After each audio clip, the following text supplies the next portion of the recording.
Good evening, everybody. Happy June, happy summer. So nice to see everybody here. I actually didn't think there would be that many people here tonight. It's kind of a busy time of year. Lindsay couldn't be here because she's busy catching babies.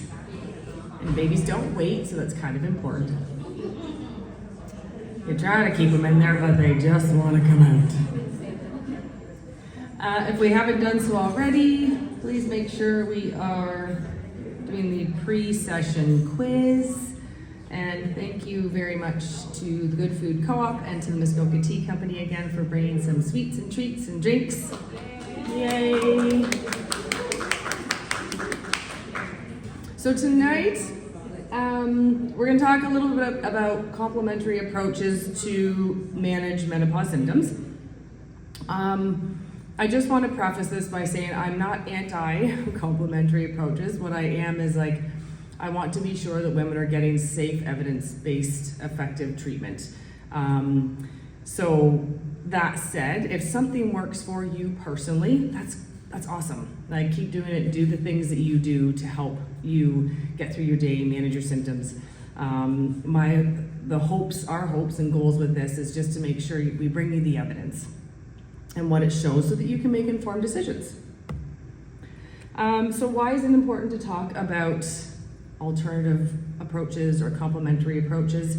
So it's critical because there are many women out there who either cannot take hormone therapy, which is the gold standard for vasomotor symptoms and severe symptoms of menopause, or choose not to take it.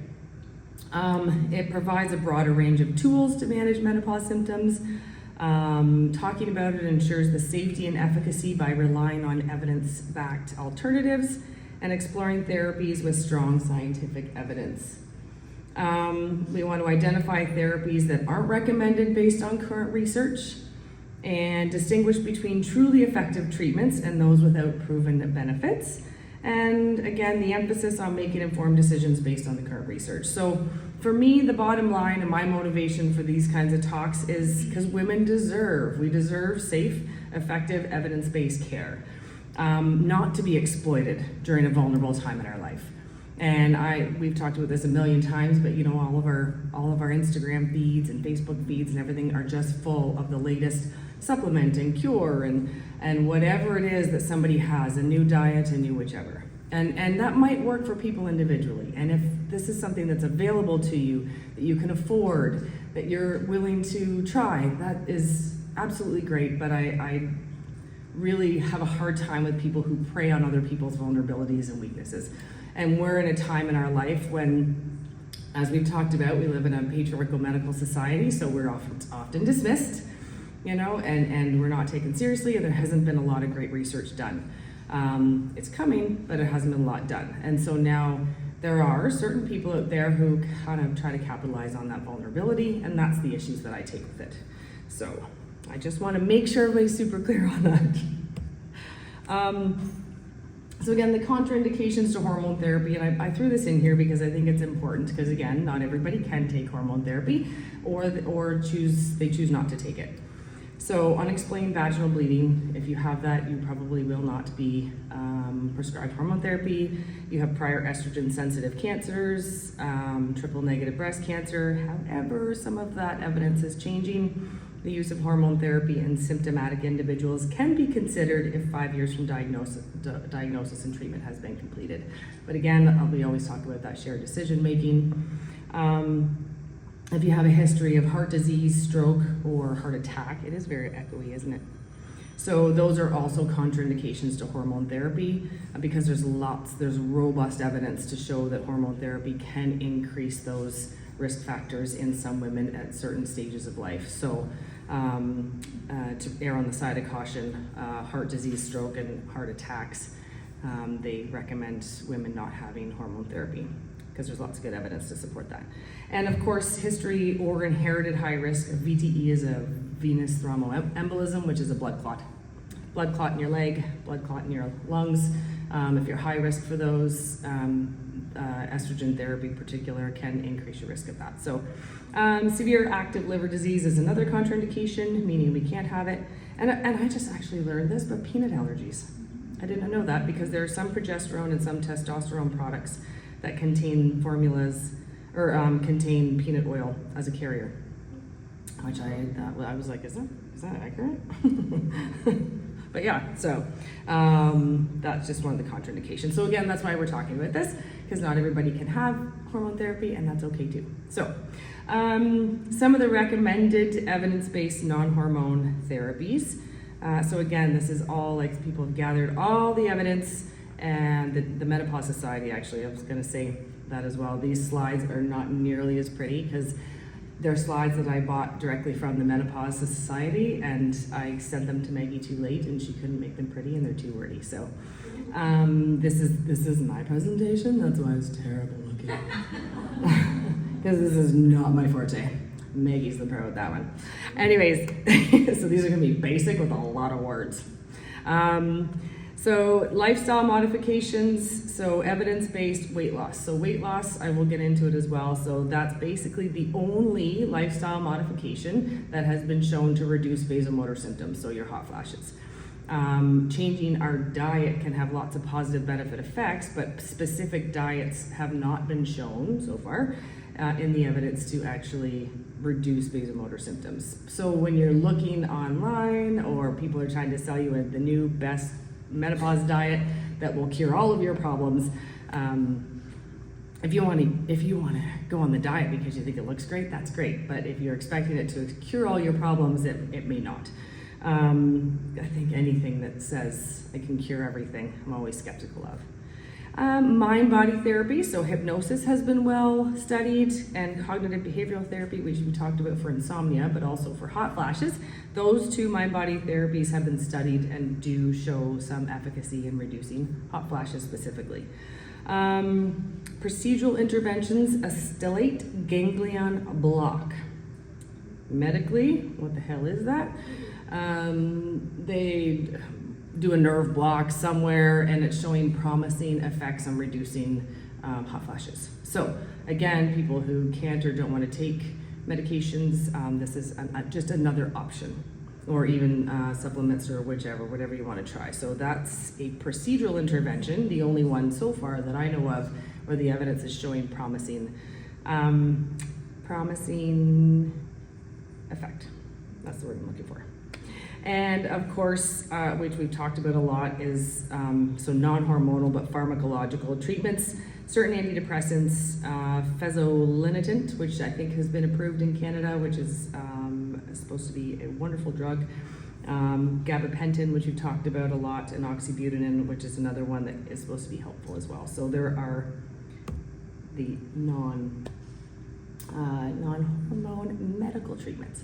So lifestyle modifications, like I said, so when they looked at all the data and all of the studies that have been done, like the weight loss is the only lifestyle modification that has been associated with an improvement in vasomotor symptoms, which is our hot flashes and other symptoms like that, based on limited evidence that they have, again, not a ton of robust evidence, with more of an effect in the perimenopausal and early postmenopausal years. So when they're looking at all of the evidence, that's the best time, I guess, when it helps reduce hot flashes, which kind of makes a bit of sense because estrogen also lives in our adipose tissue. So there's a whole lot going on there hormonally when that happens. So, and exercise and diet are integral to many health benefits and aid in weight loss. However, there is limited evidence from clinical trials confirming that it reduces vasomotor symptoms. So while exercise and changing your diet are really beneficial to you, do they actually directly impact vasomotor symptoms? Not in the studies. That doesn't mean you shouldn't do them. So it just means that it's not the cure-all for your menopause symptoms. Observational studies have shown an association with regular exercise and fewer reported hot flashes but several reviews concluded that evidence was insufficient to recommend. So again, maybe one day when there's lots more evidence and there's all these studies being done, we'll have more definitive to be able to say, yes, this is going to reduce your hot flashes. Just like they can say with menopause hormone therapy now and estrogen therapy, they can confidently say that 90% of women have a good effect from hormone therapy, because there's been so much research on it. So we're just not there yet with the amount of research for the major organizations to be able to say this, yeah, there's a good evidence and data to support it. Does that mean we shouldn't do it? No, please do. Cooling techniques. My mom walked around with a fan. She still does, I think, forever, you know, layering the layers of clothing, making sure we're layering up and opening the window, and that old commercial of, you know, the woman turning on the air conditioning or sticking her head in the snow. I can't remember what it was, but it was a funny one. So they help cope with the hot flashes and the vasomotor symptoms, but they're not actually associated with reducing the number of them, that's when we're looking at treating the symptoms and what can actually reduce the number and severity. That's what we're talking about when we're looking at the studies. So, and no strong evidence that avoiding triggers like alcohol, caffeine, spicy foods, hot liquids improves them. I know that if I drink a glass of wine, I get super flushed and hot when I have a coffee, but that was even before this time of my life. I would have a coffee and I'd be like an hour later, I'm like, holy shit, I'm boiling right now. So again, it's if it helps you avoid getting hot, and then don't have it. But if you're like, yeah, I don't care because I'm having that glass of wine today, then go for it, or your coffee. Mind, body. So there's probably going to be a little duplication in a couple of slides here because they both came from two separate Menopause Society slides. But there are various mind-body techniques that are promoted as treatment for vasomotor symptoms, but like I said, only cognitive behavioral therapy and clinical hypnosis have shown evidence for benefit. So with cognitive behavioral therapy, like we talk about with insomnia, it's a brief therapy, typically 4 to 6 sessions. It involves psychoeducation around the physiology of vasomotor symptoms, incorporating how thoughts and emotions affect the perception of physical sensations, and then it trains you to manage the vasomotor symptoms, specifically geared toward challenging negative beliefs. So this is one of those like, oh my God, I'm getting hot. Oh my God, I can feel I'm getting hotter. I'm so embarrassed. I'm gonna start sweating. Now I'm red. Now I'm even hotter. And you know, your mind just gets stuck in that loop. And now next thing you know, you're bright red, and now you're embarrassed, and now you're anxious. So what CBT does is not necessarily reduces the actual number of vasomotor symptoms or hot flashes, but helps you get your brain out of that loop. So maybe they aren't as severe at the time and you don't have as much anxiety related to that. And it in lots of studies has worked really, really well. And CBT can be done in individual or group-led therapy with a clinical psychologist or self-guided resources. So I think I talked about this before, but with CBT, the self-guided resources work just as well as a psychotherapist guided sessions as well. So you could buy yourself a CBT self-help book on how to reduce hot flashes, and it can work just as well. So a lot more economical. And yeah, so this one was just talking about the 2 double-blind randomized control trials, which are the gold standard, along with several other trials. And so increasing quality of life. So it can do a couple different things, can help with some mild to moderate to anxiety and depression, as well as help reduce maybe the severity of the hot flashes. And clinical hypnosis involves in the induction of a deeply relaxed state and individualized mental imagery and suggestions to manage, again, vasomotor symptoms. So this isn't something that is going to necessarily stop them from when they come on, but managing them better if they're impacting our day-to-day life, and it just makes us feel worse and worse as it goes on. So again, a couple of randomized controlled trials that were performed, and they have shown improvements as well. So yeah, this is the same one, I think, basically. Mindfulness-based interventions, they had some mixed evidence for hot flashes, but supportive, but not a primary therapy again. So these are just things that may help if medications or supplements or whatever you choose or don't choose or can't take or do or choose not to, can be helpful as well. Mindfulness and meditation. I know we talk about mindfulness a lot, and we had Allie here, who is just so great and so calm, and just so polar opposite to my ding ding ding ding ding, which is so nice. Just doing a retreat in September, that one that I went to last year, and I was just like, oh, I'd love to go again, but it's really expensive. Oh, but it's just so nice because she's just so lovely. So mindfulness, being fully present and engaged without judgment, super hard. I'm constantly judging myself and my environment. Limited evidence for it as primary treatment for menopausal symptoms, but can definitely help reduce stress. And by reducing our stress can also help manage our symptoms. So again, when we're talking about any sort of management of symptoms, we always want to look at what is our life like? What is our stress like? How are we eating? How are we sleeping? Those are the foundation, and how are we moving our body? That's the foundation upon which everything else is built. And mindfulness techniques can include practices like deep breathing, body scanning, mindfulness meditation. I've got a great app called 10% Happier, I think. It was a book as well. And meditation for fidgety skeptics is another one as well, but it's helpful to put that on for a couple minutes, I find. Now that summer's here, I go down to the dock, enjoy a coffee. I was trying to do one the other day, and my dogs were like, look at my face, and I'm like, this is not meditation. I'm trying to meditate. I'm like, okay, sit. It's kind of funny, actually. I'm like, I love you guys, but get off me. This was with kids too. You try. I'm just trying to find my own space. So meditation, lots of studies. Regular practice can reduce stress and improve sleep quality. And not specifically recommended, again, as a standalone treatment for hot flashes, but generally improves our well-being and supporting overall health during menopause. And our relaxation techniques. The PMR works really good. Has anybody tried that? Has anybody done the progressive muscle relaxation? Do you find it helpful when you're in moments of, no? Yeah? I've done it with kids in a classroom. Yeah. What does it help them do? Does it help them kind of ground them? Kind of get them, okay. They love it. Because that way, you squeeze every muscle in your face, and they love it. Yeah. Squeeze, and then and it's almost like brings them back into their body. Yeah. They're running around. They can sit still. Yeah. Yeah, because unfortunately, we don't let our kids bing bang off the walls when maybe we should sometimes when they're little. In a safe space, of course. Yeah, it can be beneficial for reducing stress and improving sleep. I find when I've heard the best bang for your buck with that is the sleeping part. When people minds are going crazy and just trying to relax your whole body if you've had a stressful day.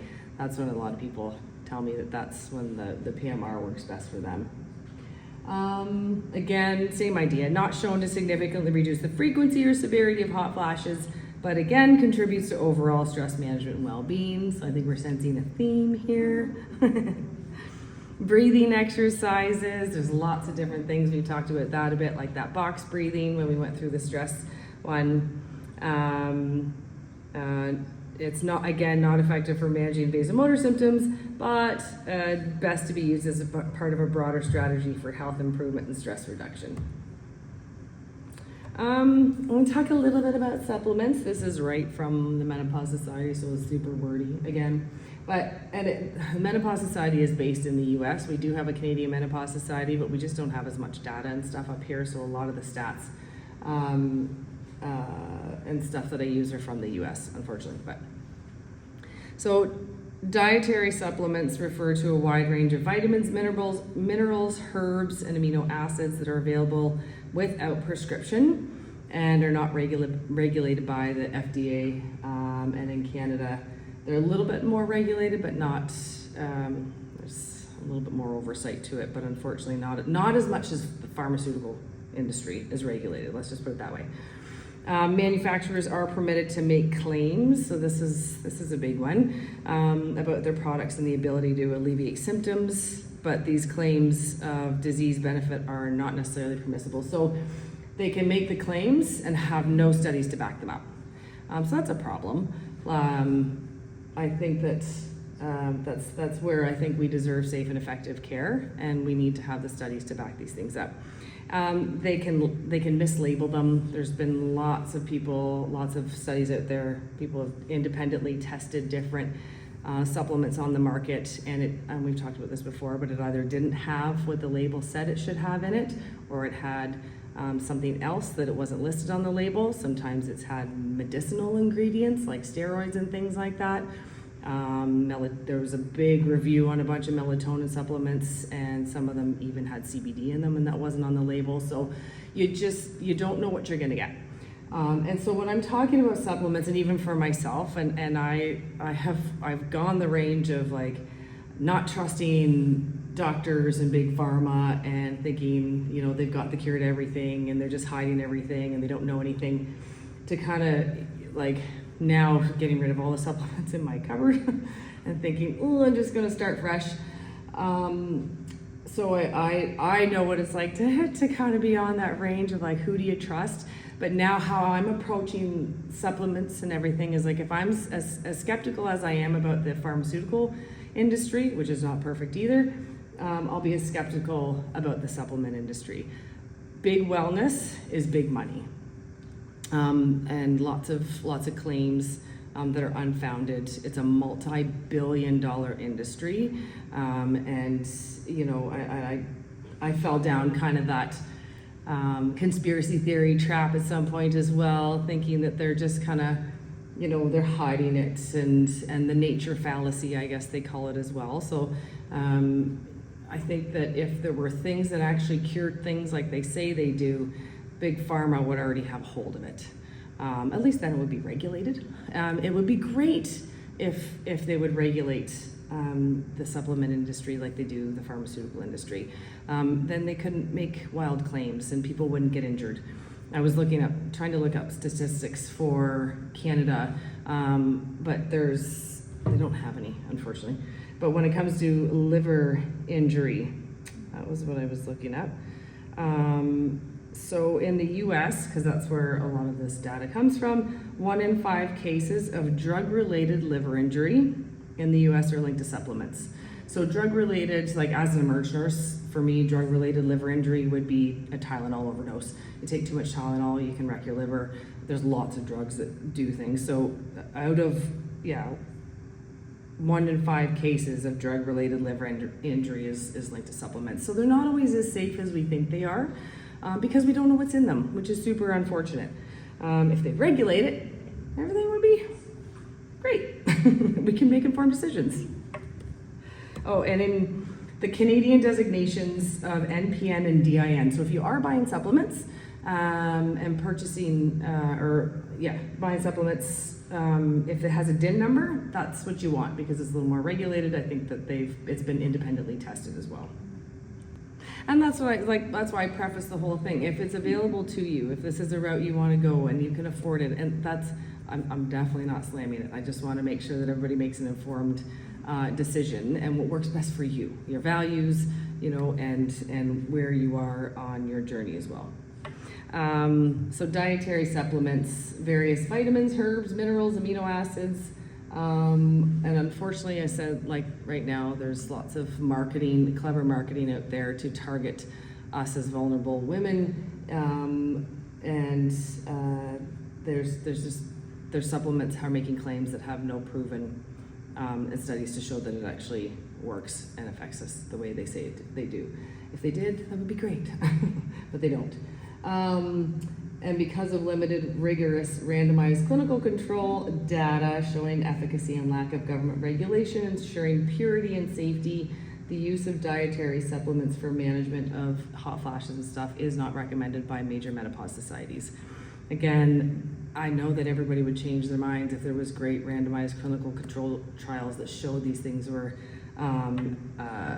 effective, but so far we don't have them. Doesn't mean they're not coming. It's a multi-billion-dollar industry. Hopefully that multi-billion-dollar industry can do the trials and stuff that are needed to show the efficacy of the products.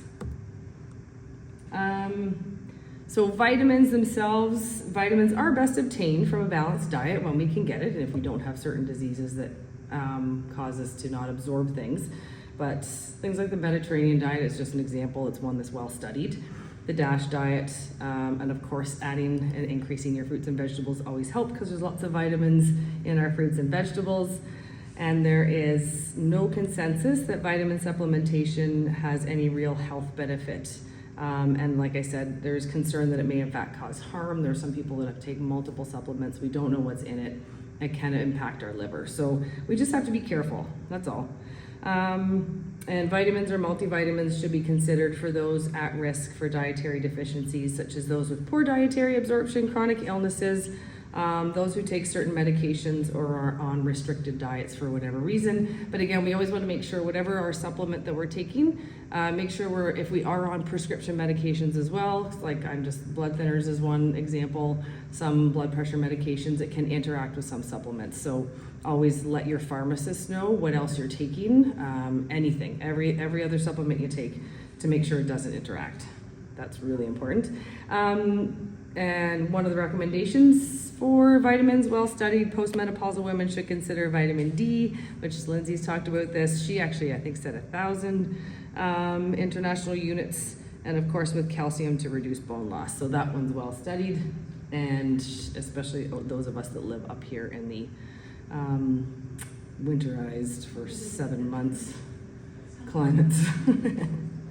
Some other good ones, some minerals that have been studied. Calcium recommendations for most women have insufficient dietary calcium intake or absorption. Our average is about 600 a day, and we actually need more than that. So if calcium is something that you cannot get enough of, well studied, it is something that we should consider taking. And of course, if you're taking calcium, make sure you're getting your vitamin D, unless you're getting lots of sunshine. I think in the days of vitamin D, everybody taking 10,000 units of vitamin D are gone.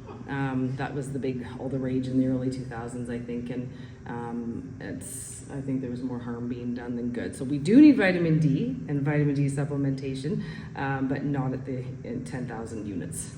And iron is another one. So if we are heavy bleeders, if we are the ones who are having every 2 weeks we're having a period and we're soaking pads and we're just exhausted, and why do we have these bags under our eyes, and oh my god, I feel so tired, and look at how much I'm bleeding, we may want to get our iron tested.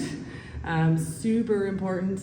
And we may want to consider an iron supplement as well, and if we don't absorb that well, you may need an iron infusion. Magnesium is another mineral that is well studied and that most women are deficient in. Again, if you're really worried about it, get your levels tested. Talk to your doctor about these kinds of things, or your naturopath or whoever can do the testing for you. Clinical significance is unclear, but may contribute to bone loss, and it's best obtained through food sources. My favorite source is dark chocolate covered almonds. Zinc, of course, there's lots of good benefits to zinc as well. It's another one that's really well studied.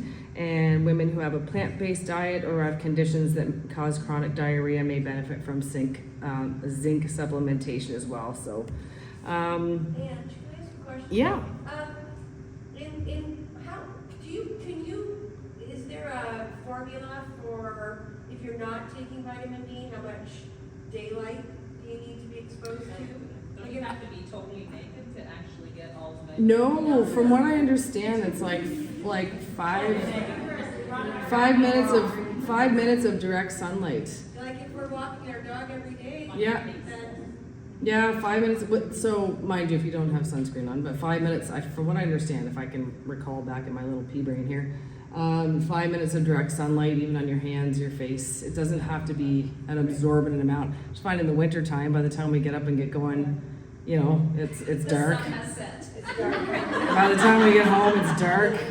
So wintertime for sure. And I think you can get vitamin D in egg yellow as well. Did you know that? Is that it? Yeah. Egg dead yolk. The yellow part of the egg. Fish oil, I eat a lot of fish, my brain has not changed. It's supposed to help with cognitive functioning. Mine still struggles, but I think that's just a me problem.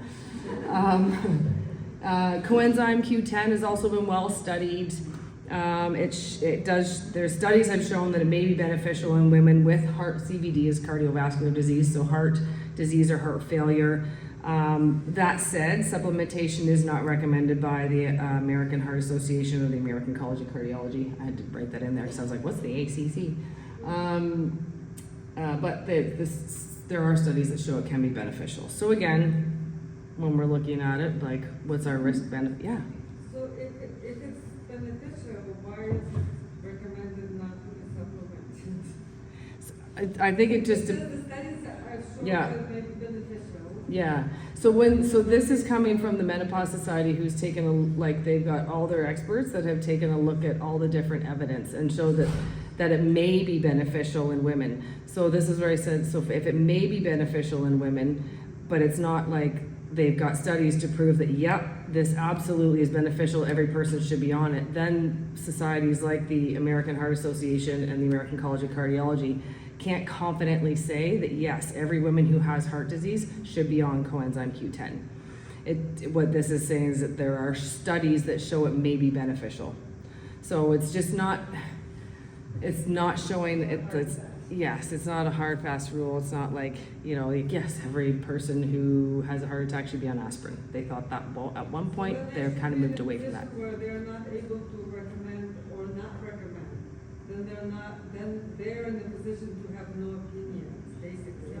Who's they, sorry? Well, The American Heart whoever's- Association? No, Or- whoever's generated these statements. Yeah, no, the Menopause Society, yeah, they just looked at the evidence, so what they're doing is just looking at the evidence that's there and putting it out there, because this is something that is very popular and that people take and has been studied. So they just kind of looked at the evidence of some of the most popular or more popular supplements that are being taken. So again, it may benefit somebody individually, but they just can't say definitively that it's beneficial for all women with heart disease, because the studies just don't show that. Maybe they just don't show it yet.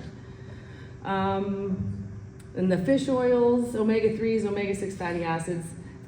So again, there's lots of good studies done on that as well, but supplementation, again, may be helpful in a variety of diseases. However, the studies are inconsistent and inconclusive. So this is one of those where there's some studies that show it can be beneficial, but not all studies, when they look at all of them, does it say, yeah, wow, this evidence is really clear. They're all showing the same thing. Some are inconsistent and some are inconclusive. And some fish oil supplements may increase bleeding risk. Again, there was just something that's just like, this can happen. You just need to be informed about it so you know you're making an informed decision. So if I'm not eating a lot of fish in a week, I try to have salmon or fatty fish once a week or so. And if I don't, I have an omega supplement, because that's a good choice for me. And I feel like there's enough evidence that my risk tolerance is I'm at a point where I'm like, yeah, I think that that the evidence is showing that I want to support my brain health. And so I take a fish oil when I'm not eating enough fish. Glucosamine and chondroitin is another one that's well studied. I remember my grandmother had arthritis, and she took glucosamine for years. And I can't remember what I asked her the one day. I was just like, how are your joints? She's like, well, they started to hurt again. I haven't taken my glucosamine for a long time. I'm like, well, maybe you want to start taking it again. So lots of studies can show that it may decrease joint pain, especially in those with moderate to severe pain. And the dosing is typically, whatever that dose is up there. Somebody else who knows more about that can tell you about that if they're gonna suggest it. But again, so it may decrease joint pain. So the studies are showing that this can be beneficial. So if it's something that is affordable to you, you want to try, give it a whirl. If it works, awesome, keep doing it. If it doesn't work, just like anything else, nothing's set in stone. And I actually didn't know what SAMe was. Did you know what SAMe is? Have you seen that one before? It's part of the thing that's required to make the time at the end. Yeah. So, and again, that is another one that was studied, so may be effective for depression, but the evidence is low quality. So some studies might show it does, but the evidence isn't robust to support that, yes, this is something that we can recommend. And melatonin, again, widely used by women to support sleep, but the effects when studied were inconsistent. But if it works for you, great.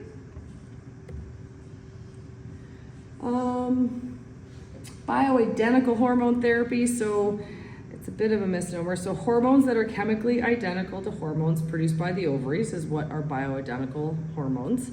They include estrone, estradiol, estriol, progesterone, testosterone, DHEA, which is a really long name that I can't pronounce, and cortisol.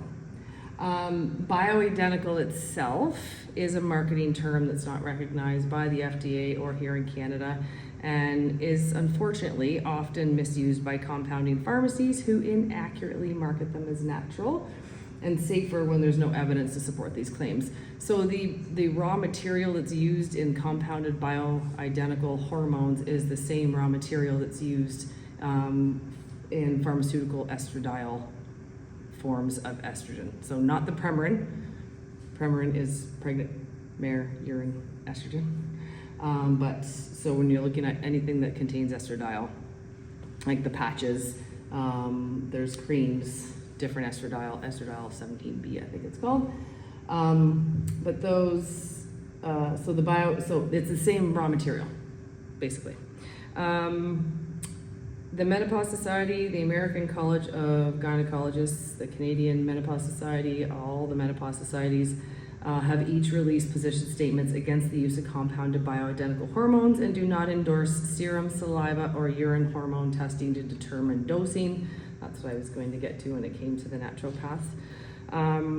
There are FDA-approved, extremely effective bioidentical hormones that are monitored and regulated for purity and safety. So that's your prescription estradiols. There are a time when we may need a compounded hormone, is if we're allergic to something that's in like the adhesive in a patch or whatever the pharmacies are using in their creams and stuff like that. If you're allergic to any of those chemicals or whatever's in it, then that might be a time when we need some bioidentical hormones, or sorry, compounded hormones. Wait, sorry. Yeah, I'm confused. Can you go back to the slide? yeah. And if I just missed something or I'm too tired to understand, just tell me to get rid of it. Okay, so in that second point, Yep. I see bioidentical as a marketing term not recognized by the FDA. Okay, so it's a marketing term not recognized by the FDA. Again, but then when you go down to the bottom one, it says there are FDA-approved extremely effective bioidentical hormones. Can you explain? Yes. My brain is going clash. Yeah. It doesn't make sense. What's No, happening? that's a great question. So the pharmaceutical companies that make estrone, estradiol, estriol, progesterone containing, testosterone containing, DHA, and cortisol containing drugs, Yeah. those are all bioidentical. So not real. No. Yeah. So no. Well, okay. What do you mean by not real? Like they're synthetic. Yes. Yeah. Because we can't extract. Right? Yeah. So most of it is actually, from what I understand, the raw material is from yams and soy product. Because that's I believe where everything comes from. A lot of yams, especially progesterone. So the term bioidentical itself, those like the estrone, the estradiol, the estriol, the progesterone, testosterone, DHA, and cortisol are all bioidentical, meaning they have created them in a lab to mimic and be exactly like those particular hormones in our body.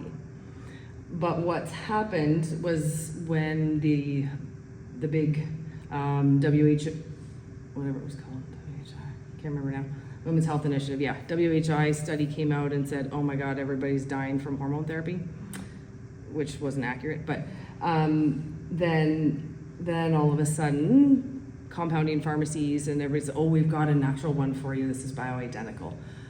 So they started using the term bioidentical as a marketing term to say that it is safer and natural.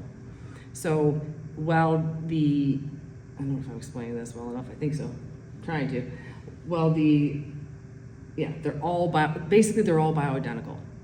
So what the pharmacy use, what the pharmaceutical companies use is bioidentical. It's bioidentical to what our bodies create, but made in a lab, with the raw material being yams and soy. So then, like, why is there this term bioidentical hormone replacement therapy and just hormone? Because bioidentical was created because it was marketed as being more natural and safer, but it's the same raw material. The only the problem with basically compounding pharmacies rebranded it. Okay, so the pros and cons to custom compounded hormone therapy. So the pros, it allows individualized dosing and combination therapy. There's various modes of administration, so you can have subdermal implants. I don't know if they have these in Canada, but they're not recommended at all. There's lots of harm that's apparently been associated with them, these pellets. Sublingual tablets, rectal suppositories, and nasal sprays. And for those with allergies or intolerance to FDA-approved therapies, they can be prepared without binders, fillers, dyes, preservatives, or adhesives. So like I said, there's time and a place for custom compounded therapies as well. There's lots of, I think our Bill's Pills, what's that pharmacy called? Who knows Bill's Pills? The one at the, what's it called? I don't know, but, Yeah, the one at the medical building. They do compounding medications as well. So, the cons about compounded hormone therapy: it's not regulated. They don't require proof of claim and are not held to the same standard of manufacturer, like we talked about. Not found to be safer than FDA-approved formulations in clinical trials, and may even have harms associated with it. Like I said, those little pellets. I don't know that we do them in Canada, but I think they do them a lot in the States. Lack of monitoring of adverse events as well. So pharmaceutical companies have to report on adverse events, whereas the supplement industry and the bioidentical, they do not. So often not covered by third-party payers as well. So this is all out of pocket. So again, if it's something that's available to you financially and this is the route you want to go down, that's great. But it's not the only route as well. Yeah. So just some of my own final thoughts. Again, informed decision-making, prioritizing evidence-based practices for managing menopause, be skeptical of clever marketing. We deserve safe and effective care, and that's across the board. We've been ignored for too long, and not all options are equal. Like we talked about, choose what truly benefits your health, and look at your source if you're taking supplements as well. Making sure that we've got a good, clean source, third-party tested. I know my protein drink that I have is the Garden of Life brand, and they're third-party tested, and I like it. And of course, continue learning, stay informed, explore the topics we discussed, and some helpful resources are the North American Menopause Society, or actually now the Menopause Society, and the Office of Dietary Supplements as well. There are a few, I can't remember the website, but there's one that they regularly test dietary supplements. So just know where you're getting your stuff from. And like I said, it's like a healthy skepticism. If like I'm using the same skepticism that I had for big pharma, as I do to the supplement industry as well. Because it's natural doesn't mean it's always safer. So just stay skeptical, stay informed. Yeah. Hey girl, my doctor says I'm like a vitamin U.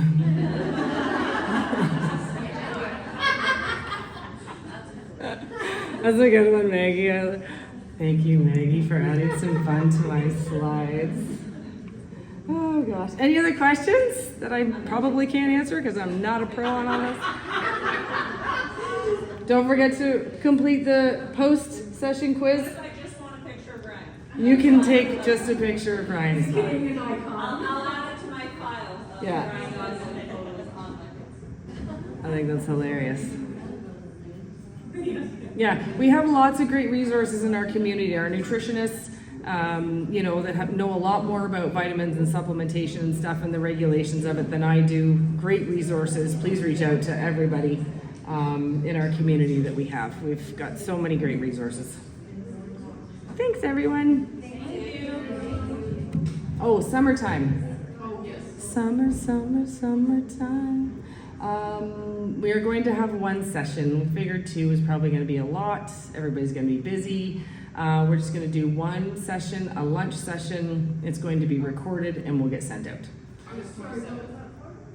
Yeah, August 27th. Just, we're gonna have one summer session instead of 4. So it gets a little bit busy. Just figure yeah, we're gonna skip July. I think Lindsay's gone and my July is nuts. So yeah, one session in August 27th, just the lunch, but it will be recorded. We will send it out if you can't make it, so no worries. Thank you.